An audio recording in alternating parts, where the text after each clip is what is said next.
ইসলাম ধর্মাবলম্বী মানুষদের কাছে বহু চর্চিত একটি শব্দ, যেটা ভীষণভাবে প্রচলিত তাদের মধ্যে, সেটা হচ্ছে আহলে বাইত। আহলে বাইত শব্দের অর্থ হলো people of the house, and which is directly refers to the family members of prophet Muhammad সাল্লাল্লাহু আলাইহি ওয়াসাল্লাম, পিস বি আপন হিম। এবং আল্লাহ কোরআনের মধ্যে এই আহলে বাইত সম্বন্ধে আয়াতও নাজিল করেছেন পৃথিবীর মানুষের জন্য।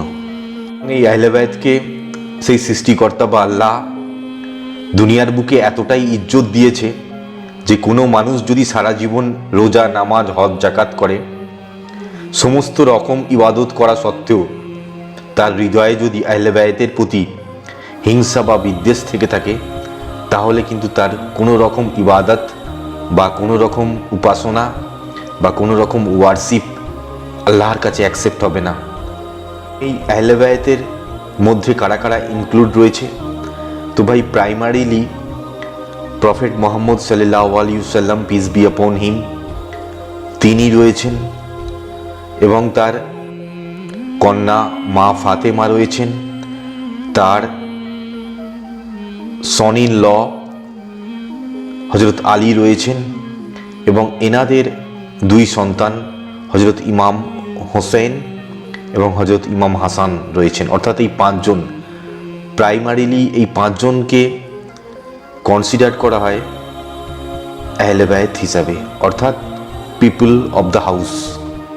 এবার কথাটা হচ্ছে যে আল্লাহ এই পাঁচজনকে, অর্থাৎ এই আহলে বাইতকে এই পৃথিবীর বুকে এবং আখেরাতে এত ইজ্জত দিয়েছেন কেন? কেন এত মর্যাদাপূর্ণ প্রাণ হিসাবে, মর্যাদাপূর্ণ জীবন হিসাবে এদেরকে এত ইজ্জত দিয়েছেন আল্লাহ? কোরআনের মধ্যে নিজেই বলছেন, আল আজাব chapter number 33 verse number 33, which is called the verse of purification. এখানে ডিক্লেয়ার করা হচ্ছে যে আহলে বাইত is Allah's intent to purify them. আল্লাহর ইচ্ছাই ছিল যে তাদেরকে এই পৃথিবীর বুকে অত্যন্ত পবিত্র করে তোলা। আল্লাহর ইচ্ছার প্রতি তারাও যথাযথভাবে সেই কাজ করে দেখিয়েছেন যে আল্লাহর ইচ্ছাকেও তারা প্রাধান্য দিয়েছে তাদের জীবনের মাধ্যমে। অ্যাকর্ডিং টু কোরআন, ইসলামের বেসিক 5টা পিলার আছে। দেয়ার আর 5 pillars in Islam. First one is profession of faith, and the second one is prayer. Third one is almsgiving অর্থাৎ জাকাত। Fourth one is fasting অর্থাৎ রোজা, and the fifth one is pilgrimage অর্থাৎ হজ, যেটাকে বলা হয়। এই 5টি বেসিক পিলারের থেকেও সব থেকে বড় যে জিনিসটা তারা পৃথিবীর বুকে প্রতিষ্ঠিত করতে চেয়েছিলেন, সেটা হচ্ছে ইনসানি হামদার্দি অর্থাৎ হিউম্যানিটি। এবং এই একটি কারণের জন্যই, শুধুমাত্র এই একটি কারণের জন্যই আল্লাহ তাদেরকে এই দুনিয়া এবং আখেরাতে এত বেশি মর্যাদা দিয়েছেন। পৃথিবীর বুকে কম বেশি প্রত্যেকটা মানুষের তার সৃষ্টিকর্তার প্রতি বা সেই ক্রিয়েটরের প্রতি বা সেই আল্লাহর প্রতি সবার কম বেশি ফেথ আছে।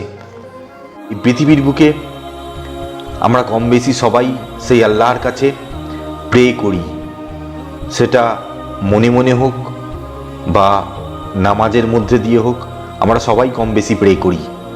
এই পৃথিবীর বুকে আমরা সবাই কম বেশি জাকাত দিই অ্যাকর্ডিং টু আওয়ার ওয়েলথ। পৃথিবীর বুকে আল্লাহর ইবাদত করার জন্য আমরা সবাই কম বেশি রোজা রাখি অর্থাৎ ফাস্টিং করি। পৃথিবীর বুকে আমরা সবাই কম বেশি নিজেদের অর্থনৈতিক সামর্থ্য অনুযায়ী আমরা হজ করি, হজে যাই, মক্কাতে যাই। যদিও সেটা যারা লোয়ার মিডিল ক্লাস রয়েছে তাদের পক্ষে সম্ভব নয়, বিশেষ করে যারা সৌদি আরব থেকে অনেক দূরে রয়েছে, যে সমস্ত কান্ট্রি, সেখানকার মানুষগুলোর পক্ষে সম্ভব নয়। যারা অর্থনৈতিকভাবে অনেক পিছিয়ে রয়েছে তাদের পক্ষে হজে যাওয়াটা অনেক কস্টলি হয়ে পড়ে।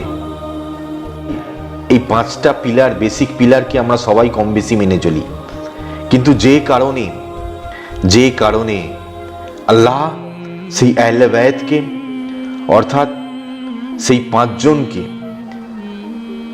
The people of the house, এই 5 জনকে এত বেশি ইজ্জত দিয়েছে এই দুনিয়া এবং আখেরাতে, তার একটাই কারণ হচ্ছে ইনসানি হামদর্দি এবং হিউম্যানিটিকে বাঁচিয়ে রাখার তাগিদ এই পৃথিবীর বুকে। প্রফেট মুহাম্মদ এমন একজন ব্যক্তিত্ব ছিলেন যার প্রতি পারফেক্ট, অ্যাবসলিউট এই ওয়ার্ডগুলো যথেষ্ট মনে হয় না। এমন একজন ব্যক্তিত্ব ছিলেন সমস্ত দিক থেকে লাইক মানুষের সঙ্গে ব্যবহার, সে সমস্ত স্তরের মানুষের সঙ্গে, আপার level, middle level, below middle, poor, poverty, সবার সঙ্গে এমন আচার ব্যবহার করতেন যে মানুষ সর্বদা মুহাম্মদের ব্যবহারের প্রতি মুগ্ধ হয়ে থাকতেন। সেই এক আল্লাহর প্রতি চির বিশ্বাস তো আছেই, এটা তো প্রাইমারি ক্যারেক্টার ছিল প্রফেট মুহাম্মদের। কিন্তু তার সত্ত্বেও প্রত্যেকটা স্তরের, প্রত্যেকটা লেভেলের মানুষের সঙ্গে যেভাবে ব্যবহার করতেন, যেভাবে কমিউনিকেট করতেন, যেভাবে ডিল করতেন, সেটা ছিল একদম অতুলনীয়। করে যারা অনাথ এবং বিধর্মী মানুষ ছিল, তাদেরকে কোনোদিন বুঝতে দেননি যে তারা অনাথ এবং তারা বিধর্মী, কোনোদিন বুঝতে দেননি। যে প্রফেট এই পৃথিবীতে প্রেরিত নবীদের মধ্যে শ্রেষ্ঠ নবী ছিল, সেই প্রফেট আল্লাহর ইবাদত ঐতিহ্যকে যেমন ধরে রাখতেন, তেমনি মানবতাকে বাঁচিয়ে রাখার জন্য জীবনের সমস্তটুকু বলিদান দিয়ে গেছেন।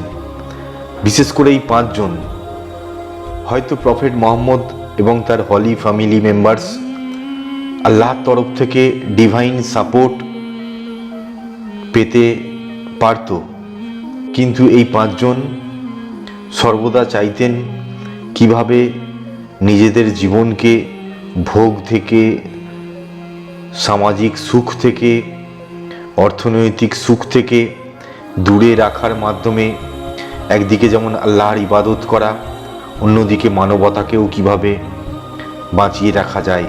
এদের জীবনের মূল উদ্দেশ্য ছিল এটাই।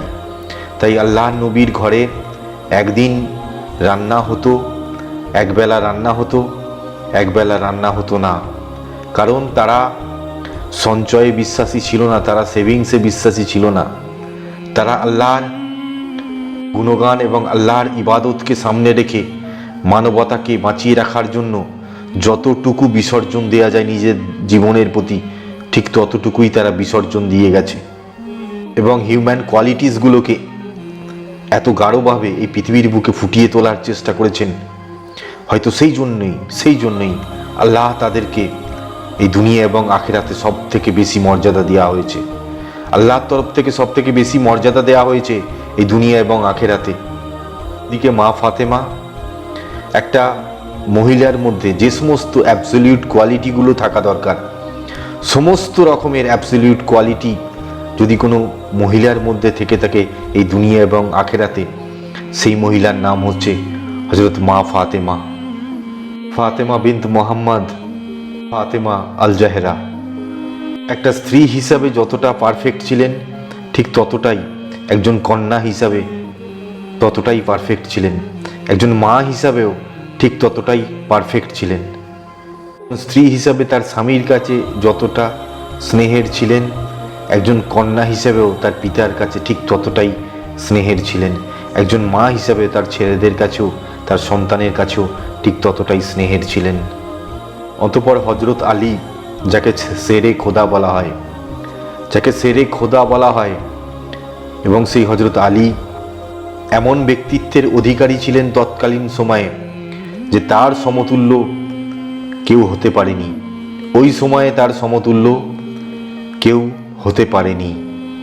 মানসিকভাবে হোক, সে শারীরিকভাবে হোক, বা সে আধ্যাত্মিকভাবে হোক, হজরত আলীর মধ্যে আল্লাহ এমন এক স্পেশাল কোয়ালিটি প্রদান করেছিল যে হজরত আলীর সমতুল্য তৎকালীন সময়ে কেউ হয়নি।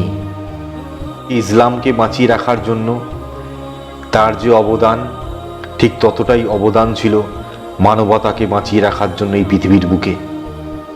উনি ফোর্থ এবং ফাইনাল খলিফা ছিলেন।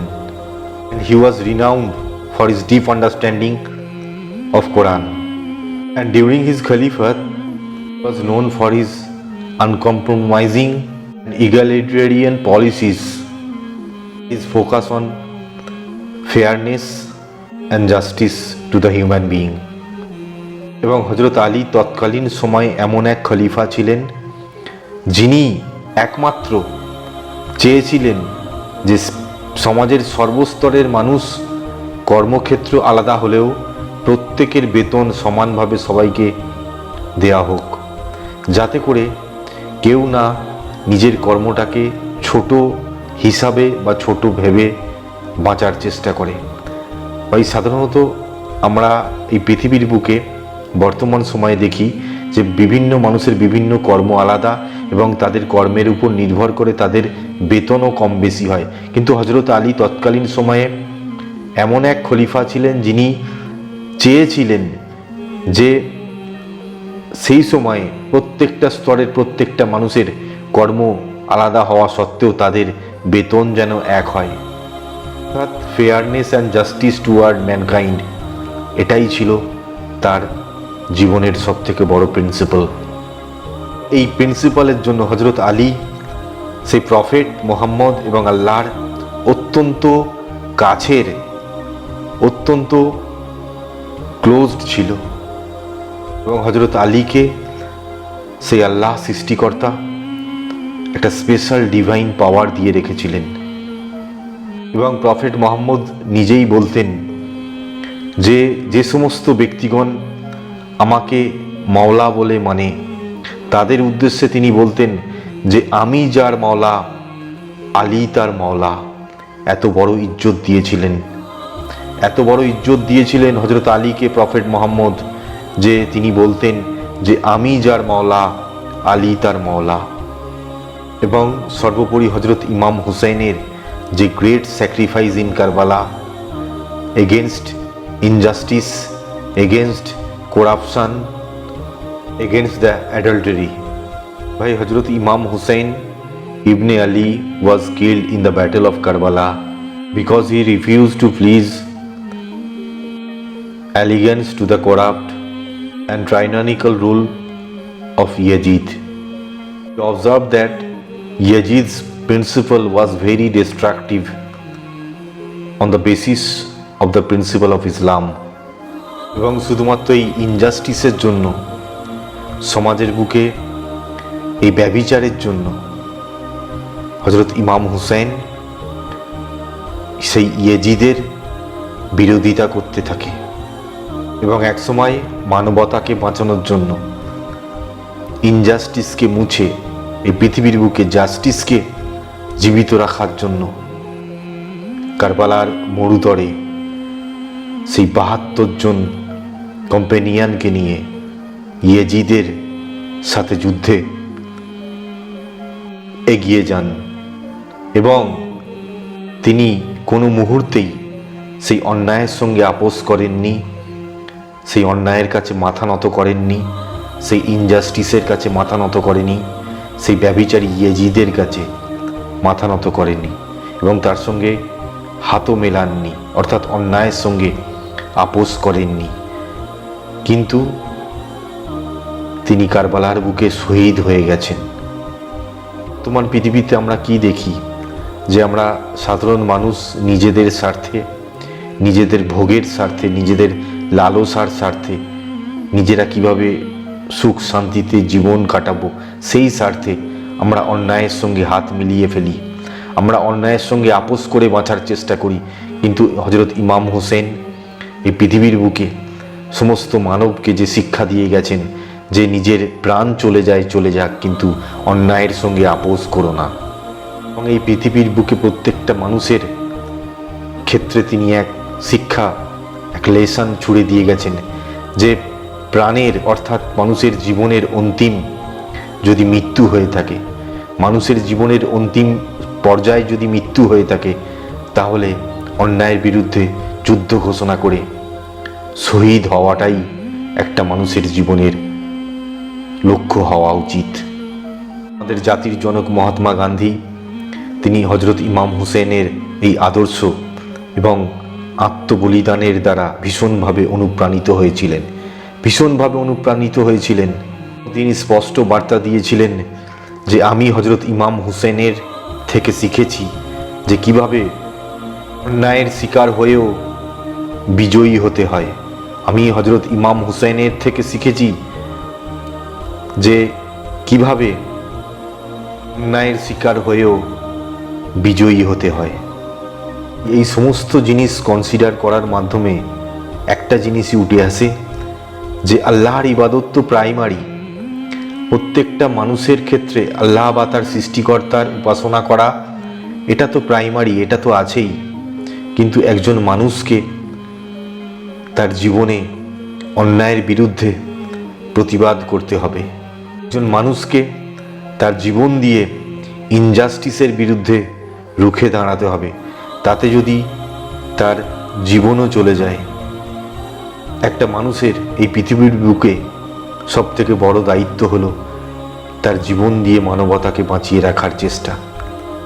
ভালোবাসা, ভ্রাতৃত্ববোধ, সহনশীলতা, এই সমস্ত কোয়ালিটিগুলো এই পৃথিবীর বুকে ফুটিয়ে তোলা। তবেই কিন্তু একজন মানুষ প্রকৃত মানুষ হিসাবে এই দুনিয়া এবং আখেরাতে গণ্য হবে। হয়তো সেই জন্যই আল্লাহ এই আহলে বায়তকে এই দুনিয়া এবং আখেরাতে সর্বোচ্চ মর্যাদা প্রদান করেছেন এবং তাদের ইসলামের প্রচারের ক্ষেত্রে তাদের অবদান অনস্বীকার্য।